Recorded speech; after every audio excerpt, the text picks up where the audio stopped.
How to complete your self-assessment tax return with a qualified accountant and tax advisor, self-employment pages, part 3, simplified expenses. So let's start with what they actually are. So these are expenses that we can claim, not based on the actual costs that we have paid out for these items, but based on flat rate deductions. Right at the end, I'm going to remind you of a key consideration for all of this and something you do need to do, so stay tuned. First up, we have vehicles. So you can't claim this deduction if you've already claimed a capital allowance on your vehicle.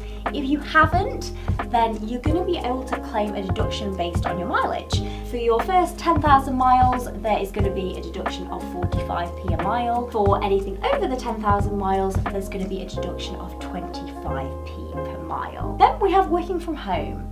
So this is going to be a cost which is deductible based on the amount of hours per month you work from home. To claim it, you must have worked at least 25 hours from home in the month. If you've worked 25 to 50 hours, then you can claim £10 a month. If you've worked 51 to 100 hours, you can claim £18 a month. And if you've worked over 101 hours a month, then you can claim £26 per month. We also do have a deduction for people who live in their business premises, so probably only really applicable to a few of us, maybe Airbnbs, guest houses. And then the most important thing to remember here is your other expenses are going to need to be calculated based on actual costs incurred.